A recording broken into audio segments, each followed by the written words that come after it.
आवाज की दुनिया के दोस्तों, आप सभी को मेरा यानी हेमंत कुमार का प्यार भरा नमस्कार, आदाब, सत श्री अकाल।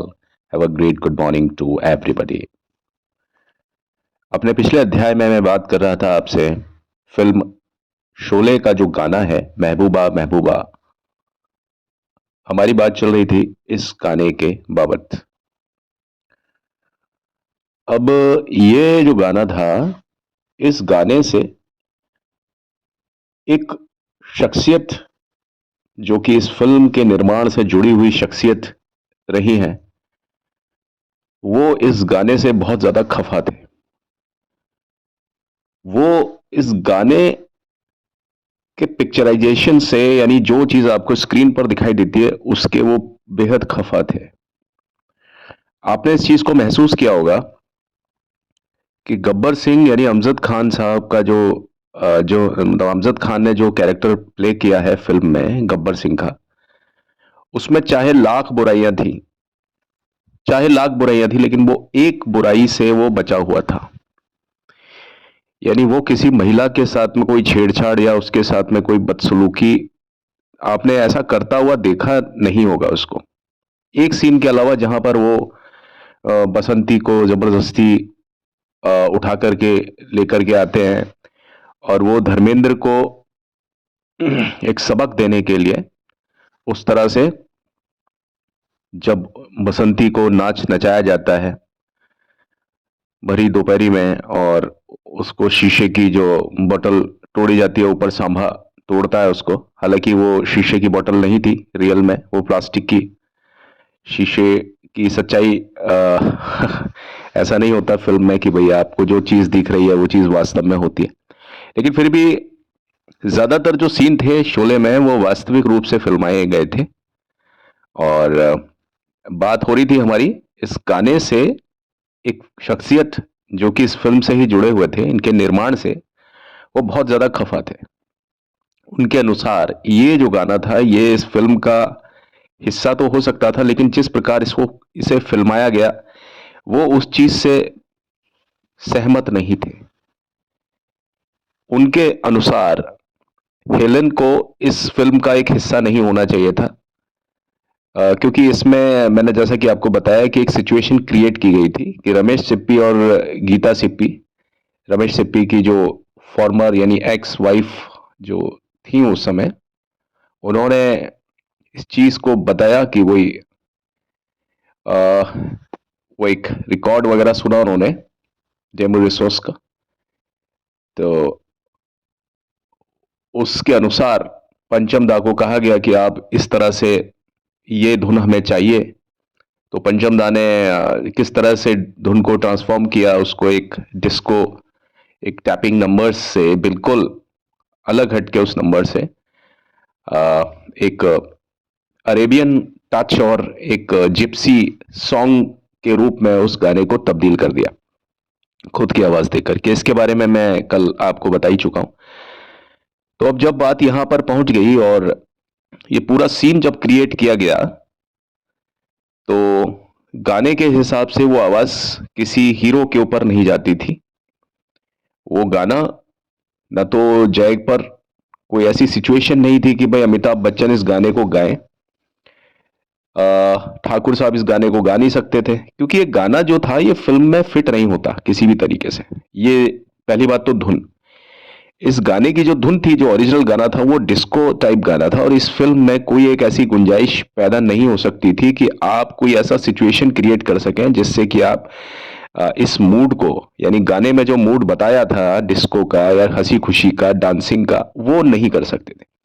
अब आप देखिए डांसिंग के नाम पर इसमें जो गाना जो आया है वो होली के दिन सब मिलते हैं सब, और वो गाना जो था वो होली के परिवेश का था। अब उसमें भी आप देखिए डिस्को नहीं लग सकता। अब आजकल वाले गाने होते, आज से 10 साल पहले जो लेट्स प्ले होली और जैसे अन्नू मलिक ने बनाया था उस टाइप से, तो वो सीन नहीं कर सकते थे, क्योंकि ये पूरी तरीके से ये एक जो इस फिल्म की जो पृष्ठभूमि थी, जो कथा जो लिखी है वो पूरी तरीके से गांव और उस टाइप से थी। दो व्यक्तियों के बीच में एक एक टकराव और बीच में जो विध्वंस की कहानी, जहां एक डकैत अपनी टोली के साथ में एक पुलिस इंस्पेक्टर है उसके पूरे घर का सफाया कर देता है, तो उसके बाद में इन सब चीजों की गुंजाइश कोई बचती नहीं थी कि भाई कोई किस तरह का गाना हो सके। लेकिन फिर भी इस इस गुंजाइश को जब पैदा करना था, तो इस फिल्म का कोई भी कैरेक्टर उस गाने का हिस्सा नहीं हो सकता था।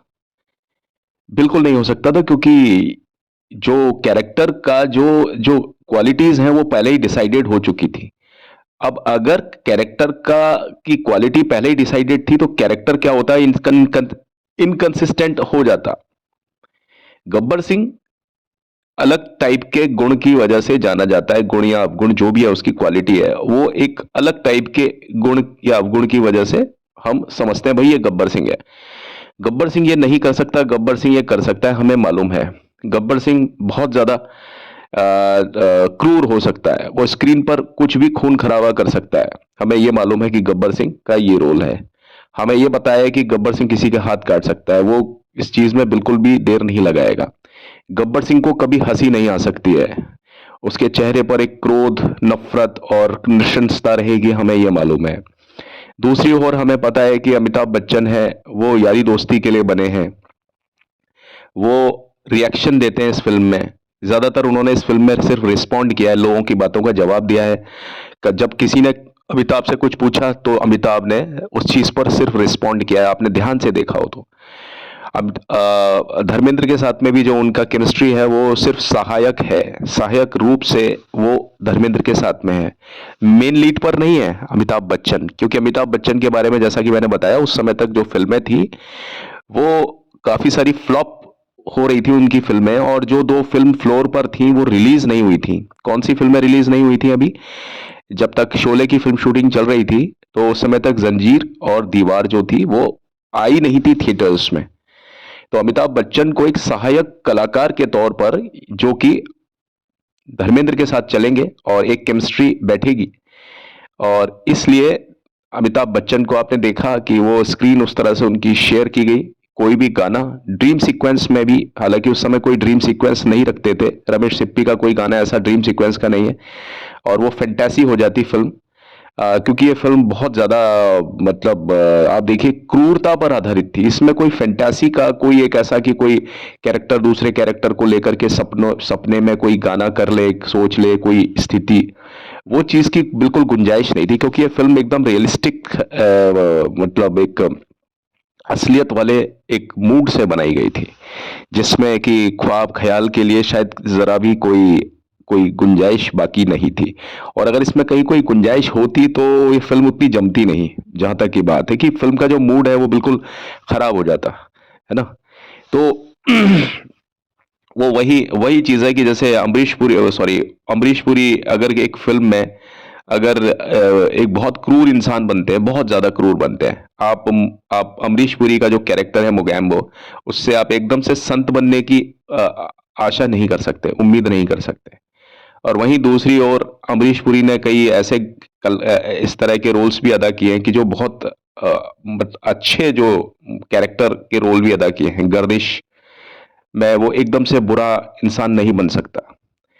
ऐसे ही फिल्म घातक में अमरीश पुरी एक बहुत लाचार तो नहीं, पर बीमार एक इंसान बनाए, बीमार बाप, वो एकदम से खराब नहीं हो सकता। क्योंकि अमरीश पुरी की जो इमेज है, वो एक बार जैसे पर्दे पर एस्टेब्लिश हो गई कि भाई वो अगर एक बाप है किसी फिल्म में। एक फिल्म आई थी नसीब अपना अपना, उसमें वो बहुत अच्छे पिता बने हैं। ऐसी एक फिल्म आई थी मुस्कुराहट, उसमें भी वो बहुत अच्छे एक फनी कैरेक्टर बने हैं अमरीश पुरी।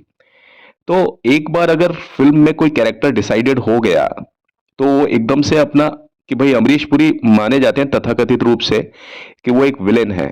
लेकिन किसी फिल्म में अगर वो शुरू से अगर बहुत अच्छा एक किरदार कर रहे हैं, अच्छा मतलब एक पॉजिटिव, एक सकारात्मक किरदार कर रहे हैं, उसमें कोई गलत काम नहीं कर रहे हैं, वो उनको एक ऐसा किरदार मिला, तो ऐसा नहीं हो सकता कि अचानक से वो कोई गलत काम करने लग जाए।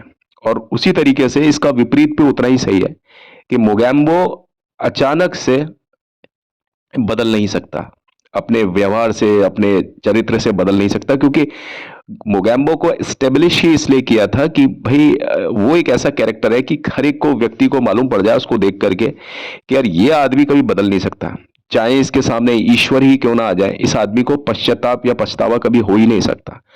तो उसी तरीके से जो कैरेक्टर था गब्बर सिंह का, वो भी इसी तरह का था कि हमको गब्बर सिंह का जो प्रेजेंटेशन है, जो उसका परिचय है, उसके कृत्यों द्वारा जो उसने कर्म किए इस फिल्म में, जो दहशत जो खौफ जो बना करके चला वो ऑन स्क्रीन, उसके बाद में हमें ये इस बात का इल्म हो जाता है कि गब्बर सिंह एक ऐसा इंसान है जो कि कभी बदल नहीं सकता। इसके सामने फिर वही बात कि अगर इसके सामने ईश्वर भी आ जाए ना तो भी ये अपने कर्मों से बाज नहीं आएगा। लेकिन फिर भी गब्बर सिंह में एक खास बात ये थी कि गब्बर सिंह को कभी भी किसी औरत के साथ में वहां पर कोई गलत चीज करते हुए नहीं दिखाया था, कोई बलात्संग या कुछ इस तरह की कोई चीज। तो अब ये जो सीन था, ये जो था कि भाई महबूबा महबूबा जो गाना था, इसमें इसमें भी आप देखिए कि कोई ऐसा कोई गलत नहीं है। हेलन ने जो डांस किया उसमें कहीं भी कोई आप उसमें जिसको बोलते हैं ना अश्लीलता वाली चीज बिल्कुल नहीं दिखी है। उस चीज का एक रिक्रिएशन भी किया था, छम्मा छम्मा चाइना गेट में। लेकिन वो फिल्म जो थी वो उस समय वो गाना हिट हुआ था छम्मा छम्मा, लेकिन बाद में उसका मालूम नहीं पड़ा। लेकिन साहब जहां तक बात महबूबा महबूबा की है, वो ये गाना हमेशा ही चलता है और हमेशा ही चलेगा, ये मैं आपसे फिर कहता हूँ। और इसमें हेलन ने जो नंगे पांव जो डांस किया था वही छम्मा छम्मा में उर्मिला मातोंडकर ने भी उसी चीज को। और वो चाइना गेट जो थी वो एक कहीं ना कहीं वो शोले से प्रभावित थी, उस तरह की ही बात थी, क्योंकि उसमें भी आप देखना कि वो एक डकैत बना था। मेरे मन को भाया और मैं कुत्ता काट के खाया, मुकेश तिवारी ने जो एक्टिंग की थी उसकी, जगीरा, जहां तक मैं सही हूं। चलिए खैर, बहरहाल मैं जो बात कर रहा हूं आपको शोले फिल्म के बारे में, कि कोई भी कैरेक्टर ऐसा नहीं था कि जिस पर ये गाना फिल्माया जा सके, क्योंकि सभी कैरेक्टर अपने अपने रंग में एस्टेब्लिश्ड थे। तो अब जावेद अख्तर को ये मालूम था कि भाई ये गाना जो है, एक्चुअली ये गाने का एक सीक्वेंस है। तो जावेद अख्तर ने इस बात को समझ लिया था कि ये गाना जो होगा ना, ये हेमा मालिनी और धर्मेंद्र के बीच फिल्माया जाएगा। महबूबा महबूबा जो गाना है ये हेमा मालिनी और धर्मेंद्र के बीच फिल्माया जाएगा, ये समझ रहे थे कौन? जावेद अख्तर। तो जब जावेद अख्तर को ये बात मालूम चली कि भाई ये गाना तो इन पर नहीं फिल्माया जाएगा और इस गाने में आवाज किशोर कुमार की भी नहीं होगी, क्योंकि अगर ये गाना किशोर कुमार के ऊपर फिल्माया गया होता तो जाहिर सी बात है कि इस गाने को किस पर पिक्चराइज किया होता, इस गाने को फिर 100% धर्मेंद्र और हेमा मालिनी ही वो विकल्प बचते कि इस गाने को हेमा मालिनी और धर्मेंद्र पर ही फिल्माया गया होता। लेकिन एक सिचुएशन ये बैठी कि कल मैं पहले ही आपको इसकी कहानी बता चुका हूं कि ये गाना किशोर कुमार करने वाले थे, लेकिन ऐन वक्त पर किशोर कुमार स्टूडियो नहीं पहुंच पाए और खुदा ना खास्ता पंचम दा ने इस गाने का जो स्क्रैच रिकॉर्डिंग है वो खुद अपनी आवाज में पहले ही किया हुआ था। अब जो नियति को जो मंजूर होता वो यही था कि इस गाने को पंचम दा ही गाएं, और क्या गाया है आप देखिए। 50 साल बाद भी इस गाने को जब हम सुनते हैं तो ये गाना सभी को दबा देता है, डिस्कोथेक और सभी सिचुएशन पर। इसकी कोई पर्टिकुलर कोई एक सिचुएशन नहीं है कि आप इसको अक्सर कुछ गानों की कोई जब सिचुएशन नहीं होती है तो वो गाना फिर सभी सिचुएशन में बजाया जा सकता है। आप इस गाने को किसी भी सिचुएशन में बजा लीजिए, मौज मस्ती के या किसी भी एक हल्के मूड में भी अगर आप इसको हल्के आवाज पर चलाएंगे ना, गाड़ी में चलाएं चाहे कहीं चलाएं, तो बहुत मजा देती है। यारी दोस्ती के बीच में बैठो तो आपको बहुत अच्छा लगेगा गाना। आप कहीं भी बैठो, आप इसको हल्के हल्के वॉल्यूम में चलाओगे ना, हाँ ये वॉल्यूम आपको फिक्स करना पड़ेगा। जब आप बहुत ज्यादा मौज मस्ती और जैसे जो होते हैं कि भाई आदमी और मर्द टाइप लोग जो होते हैं ना, उनके बीच में आप इस गाने को फास्ट भी बजा सकते हो।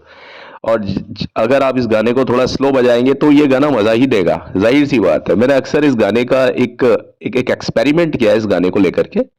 इस गाने को लोग चाहे इससे किसी भी तरह की कोई मतलब होता है ना कि कोई गाना हमको कब अच्छा लगता है, कोई गाना हमें तब अच्छा लगता है कि जब हम उस गाने के अंदर कुछ अब खुद को ढूंढ सकें, आइडेंटिफाई कर सकें कि यार इस गाने में या तो आवाज मेरी जैसी है, या इस गाने का जो पिक्चराइजेशन है उसकी कलाकार की, या इस कहानी, इस समय जो गाने में कहानी चल रही है वो मेरी जिंदगी से मिलती जुलती है।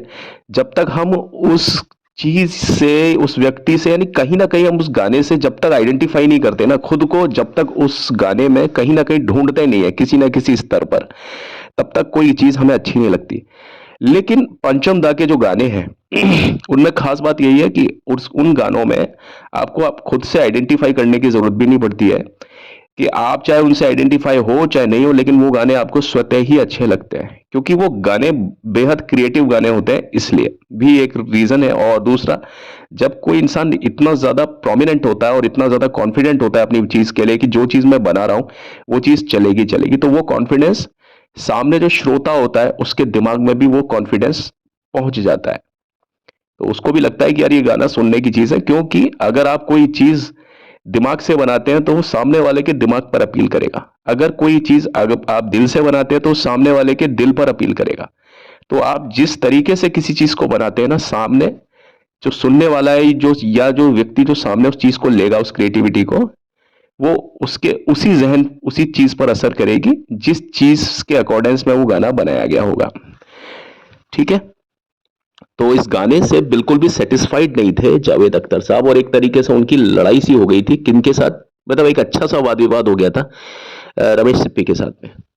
तो रमेश सिप्पी साहब बिल्कुल भी इस चीज के लिए तैयार नहीं थे कि भाई इस गाने को स्किप किया जाए, हटाया जाए।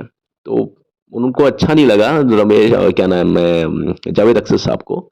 जावेद अख्तर साहब ने कहा कि यार ये क्या चीज है, ये एक एक हेलेन को आप सेक्सी उस तरह से, मतलब ठीक है उनका है एक कि वही हेलेन फिल्मों में कैबरेट करने के लिए आती है, लेकिन यहाँ पर हेलेन की कोई गुंजाइश नहीं है। और यहाँ पर आप देखिए कि उनकी फिल्म में कोई नगनाच टाइप का नहीं दिखाया गया। सलीम जावेद की फिल्मों में हिंसा होती थी, चाहे कुछ भी होता था, लेकिन एंग्री यंग मैन भी होते थे, लेकिन उन्होंने कभी भी सेक्स को बढ़ावा नहीं दिया। इस फिल्म में भी उन्होंने सेक्स के नाम पर उन्होंने कहा कि भाई हमें इस फिल्म में सेक्स को नहीं डालना, किसी भी तरीके से अश्लीलता नहीं डालनी है। अब आप देखिए इस फिल्म में आपको जो सर्टिफिकेट मिला है ये वो यूए है। आजकल वाली चाहे कोई फिल्म कितनी ही अश्लील क्यों ना हो, उनको यूए नहीं मिलता, लेकिन इस फिल्म का जो कैटेगरी है वो यूनिवर्सल नहीं है, यूए कैटेगरी है। आप देखिए, जबकि इसमें ऐसा कोई अश्लील चीज नहीं है, लेकिन मैंने क्या बोला कि ये जो शोले थी ना, ये कई विवादों में फंसी रही थी। पॉलिटिकली लोगों ने इसको बंद कराने की, मतलब शोले की पूरी शूटिंग हो चुकी थी, उसके बावजूद भी कई लोग शोले के दुश्मन बने हुए थे, पॉलिटिकली भी और फिल्म के लोग भी कुछ इस टाइप के। वो एक कहानी बहुत लंबी कहानी है, उसके बारे में भी मैं बात करूंगा फुर्सत में अपनी अगली किसी वीडियो में। लेकिन ये हुआ था कि वो उसको जब सीन समझाया गया तो उनको लगा कि यार ये अर्धनग्न एक लड़की है जो कि डांस कर रही है महबूबा महबूबा पर, यार ये समझ में नहीं आ रहा है कि ये सीन कहाँ जा रहा है, ये अच्छा नहीं लग रहा। और ये गब्बर का जो चरित्र जो हमने बनाया है, जो कैरेक्टर जो हमने एस्टेब्लिश किया है, वो ये बिल्कुल उससे बिल्कुल बाहर की चीज है। गब्बर सिंह को हमने कभी भी किसी स्त्री के साथ में कोई हरकत करते हुए नहीं दिखाया।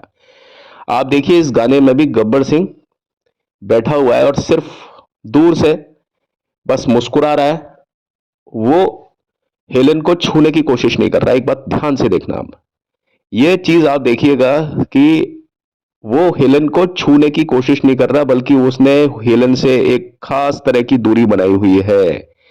इसका मतलब क्या है कि गब्बर सिंह चाहे लाख बुरा है, लेकिन कैरेक्टर वाइज वो इंसान बुरा नहीं है। ये चीज आपने गब्बर सिंह की कभी पकड़ी, लेकिन ये चीज हुई थी। और ये चीज जावेद अख्तर ने कहा इस चीज के बारे में कि भाई हमने गब्बर सिंह को एक अलग चीज बनाया है और आप इसको इस तरीके से नहीं दिखा सकते हो। क्या इस सीन को धर्मेंद्र और हेमा मालिनी के बीच में शूट नहीं किया जा सकता? ये किसका सुझाव था? जावेद अख्तर साहब का सुझाव था। और लेकिन रमेश सिप्पी ने चीजों को इस तरह से नहीं सोचा था, और उनके लिए बड़ा अजीब सा सिचुएशन हो जाती कि भाई वीरू को बसंती के साथ में, तो उन्होंने फिर बोला कि भाई जिप्सी का जो आइडिया है ना, ये अच्छा आइडिया है। और हमने जो इसमें जो दो कैरेक्टर लिए हैं, जलाल आगा और हेलेन, वो बिल्कुल इस फिल्म का कोई हिस्सा ही नहीं है, वो सिर्फ एक गाने के लिए आते हैं और वो चले जाते हैं। तो इस गाने को आप एक बार सुनिए और उन कैरेक्टर के साथ में एज्यूम कीजिए। तो अब थोड़ा सा जिद और मन, वो होता है ना, क्या कहते हैं उसका, थोड़ा सा नानुकुर के बाद में, हालांकि पूरी टीम थी, और इस तरह के क्रिएटिव डिफरेंस तो होते ही हैं। चलिए, कोई भी फिल्म होती है, ऐसा नहीं होता कि दो लोगों में क्रिएटिव डिफरेंस ना हो, और अगर क्रिएटिव डिफरेंस ना हो तो फिर मजा भी नहीं आता। तो अंततः क्या हुआ कि जावेद अख्तर ने इस बात को, ठीक है, अग्री कर लिया उन्होंने कि ठीक है भाई, जो हो रहा है सही हो रहा है, ठीक है, मैं इसमें अब ज्यादा मतलब ठीक, अब जब आपने सोच ही लिया है तो आप कीजिए इसको। लेकिन जब ये गाना जब पिक्चराइज हुआ तो सबसे ज्यादा खुशी जावेद अख्तर साहब को ही हुई थी। उनको मतलब होता है ना, कुछ चीजें पिक्चराइजेशन के बाद में बहुत प्यारी लगती है, बहुत अच्छी लगती है। और आप आज देखिए कि इस गाने में जो एक खास बात है कि महबूबा महबूबा जो गाना है ना, वो इसका टीआरपी है, यूएसपी है शोले का। शोले बोले तो महबूबा महबूबा, अगर इसको गाने के तौर पर देखते हैं ना तो मतलब सारे गाने हालांकि शोले के हिट हैं। आप देखिए ये दोस्ती भी कम नहीं है, लेकिन महबूबा महबूबा का अपना एक अलग है, एक जो इमेज है, जो इसकी क्रिएटिविटी है, वो बिल्कुल डिफरेंट टाइप की क्रिएटिविटी है। और इस चीज में एक ये भी था कि जब हेलेन का थोड़ा थोड़ा सलीम खान से बातचीत बहुत पुरानी थी, हेलेन की, उसके ऊपर भी मैं अगले कुछ एपिसोड्स बनाऊंगा। तो सलीम खान और हेलेन का जो आपस का जो व्यवहार था वो किसी से छुपा हुआ नहीं था।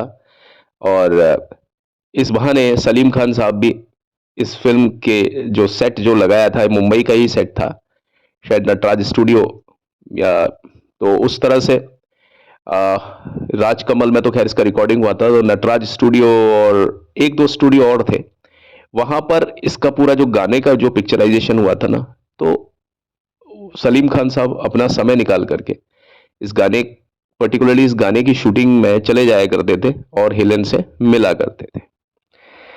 तो इस तरह से ये कुछ किस्सा रहा जो कि थोड़ा सा नागवार गुजरा जावेद अख्तर साहब को। लेकिन अंततः जो भी कोई चीज होती है वो अच्छे के लिए ही होती है। और इस फिल्म में जो म्यूजिक की बात अगर हम कर लें तो इसमें जो स्टार्ट में जो एक साउंड जो क्रिएट किया, और बीच बीच में भी वो बॉटल, जो सोडा की जो बॉटल होती है ना, उसको पूरा भर करके थोड़ा सा खाली किया। यानी आप देखिए, तीन चौथाई बॉटल को भरा और एक चौथाई जो था उसको खाली किया, और उसके बाद में सोडा बॉटल में जो एक अलग तरीके से कुछ ही अनुपात में कुछ उसका एंगल बना करके उसको फूंक मारा, बराबर बराबर एक कंसिस्टेंटली उसको एक किस आरपीएम पर उसको फूंक मारना है। और ये जो फूंक मारने का जो स्टाइल था, ये बहुत लोगों ने क्रिएट करने की कोशिश की, लेकिन ये जो तरीका था, ये पंचम दा की टीम को ही मैं इसका श्रेय देता हूं। बहुत लोगों ने कोशिश किया होगा, किया भी है, लेकिन जो बात उस टीम ने की वो शायद कोई भी नहीं कर पाई। बहुत बाद में जाकर के आप देखिए गाना, आप देखिए कई कई जगह पर सोडा बॉटल इफेक्ट है साउंड का। ये मैं आपको एक अलग वीडियो बना करके बताऊंगा कि किन किन गानों में पंचम दा के, और पंचम दा के अलावा जो लोग इस चीज बड़े इंस्पायर्ड थे सोडा बॉटल साउंड इफेक्ट में, उन लोगों ने भी इसको क्रिएट करने की कोशिश की। हालांकि मैं उनको ये नहीं कहता कि वो कम रहे इस मामले में, लेकिन वो भी, लेकिन इन सब की चीजों की जो शुरुआत थी ना, वो पंचम दा ने की थी।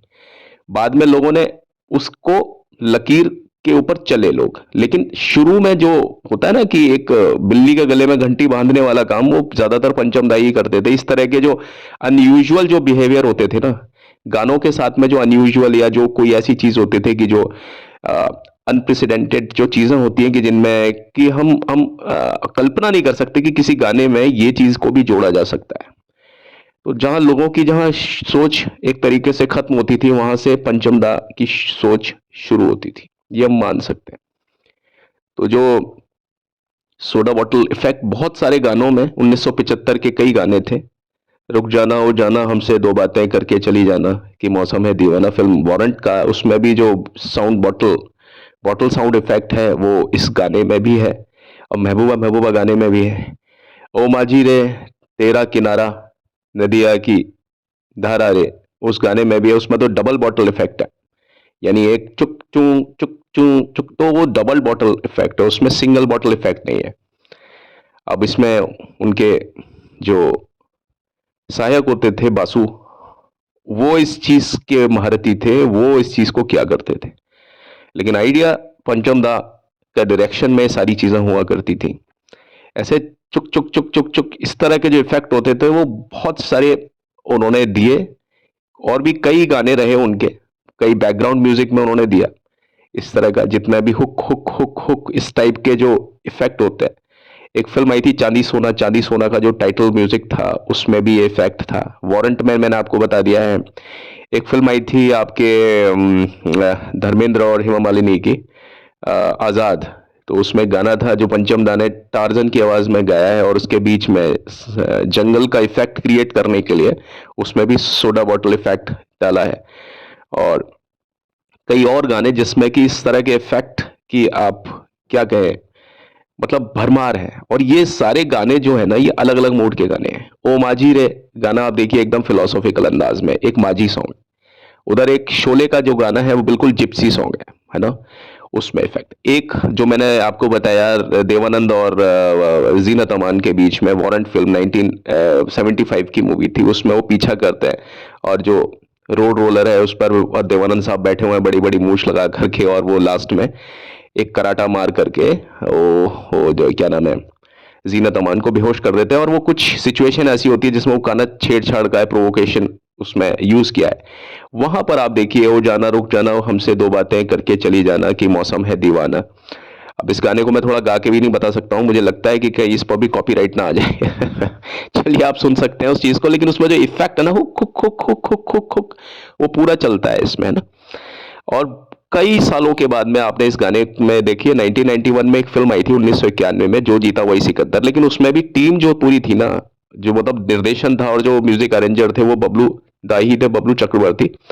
वहां पर भी आप देखिए, जवां हो यारो ये तुमको हुआ क्या, तो उसके गाने के स्टार्टिंग में जो बजता ना, चुक चुटुक चुक चुटुक चुक चुटुक, तो उसमें चक चक चक चक चक परकशन इंस्ट्रूमेंट से स्टार्ट होता है, वो फिर होता है, फिर जो ढप और जो ढपली के ऊपर बात आते थे, तड़क तक तड़क तक ऐसे करके, उसके बाद में आता है उदित नारायण, जवां हो यारो ये तुमको हुआ क्या। लेकिन इस गाने की जो शुरुआत है ना, जवां हो यारो ये तुमको हुआ क्या, फिर से बता देता हूँ, इस गाने की जो शुरुआत है ना, वो bottle soda bottle sound effect के साथ में ही शुरू हुई है। चुक चुटुक चुक चुटुक चुक चुटुक, और ये बिल्कुल वही साउंड है जो कि चांदी सोना, जो फिल्म 1977 में फिरोज खान साहब, सॉरी, संजय खान साहब के निर्देशन में जो फिल्म बनी थी ना, उसमें भी यही सोडा बॉटल इफेक्ट का यूज किया है। इसके बारे में मैं कल या परसों में एक बार साउंड को लेकर के पूरा एक वीडियो बनाता हूँ, ठीक है। तो आज मैंने आपके सामने जो बात पेश की वो ये थी कि भाई इस गाने से कौन व्यक्ति सेटिस्फाइड नहीं थे, लेकिन अल्टीमेटली वो सेटिस्फाइड हो गए थे इस सिचुएशन से। और देखिए, कहाँ जावेद अख्तर साहब इस चीज के खिलाफ थे, और जब ये गाना बनने पर आया तो जावेद अख्तर साहब के जो जो उस समय सहयोगी हुआ करते थे, मतलब जो जो दांत काटी रोटी थी आपस की, जो दोस्ती थी, जो वीरू और जय वाली, वो सलीम के साथ में थी, सलीम खान प्लस जावेद अख्तर। और इन लोगों ने बेशुमार फिल्में दी। और अगर स्क्रीन प्ले और स्टोरी की बात अगर हम करते हैं ना, तो सलीम जावेद से ऊपर कोई भी नाम नहीं जाता आज तक के फिल्म इतिहास में। तो एक तरफ तो जावेद अख्तर खफा थे इन सब चीजों से, लेकिन जब ये गाना बनने लगा तो उस गाने ने सलीम खान को एक तरीके से हेल्प किया, क्योंकि उस गाने की शूटिंग के समय स्टूडियो में, जो कि मुंबई में था, उसमें सलीम खान साहब हेलन से मिला करते थे। तो आज की वीडियो में बस इतना ही।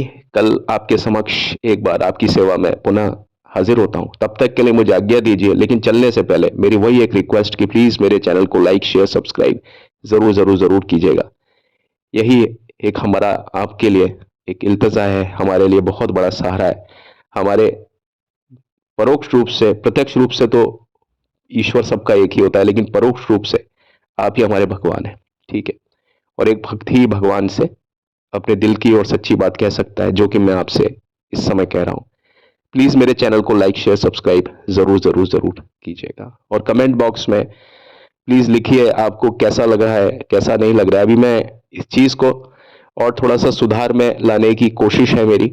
समय भी नहीं मिल पाता है, लेकिन मुझे अपनी कंटिन्यूटी बरकरार रखनी है। तो समय मुझे जब मिलने लगेगा तो मैं अपने कंटेंट को और ज्यादा इसके ऊपर थोड़ा सा, जिसको बोलते हैं कि हाईटेक तरीके से इसको बनाऊंगा, ठीक है। लेकिन मैं समझता हूं कि भाई कंटेंट में थोड़ा सा दम होना चाहिए। हाईटेक वगैरह तो खैर बात की चीजें होती है। तो मैं अपने कंटेंट में वो चीज बताने की कोशिश करता हूं जो कि अनछुई चीजें होती हैं अक्सर। प्लीज मेरे चैनल को लाइक, शेयर और सब्सक्राइब जरूर कीजिए। Thank you and have a nice day. Take care and wish you all a best of luck. Thank you.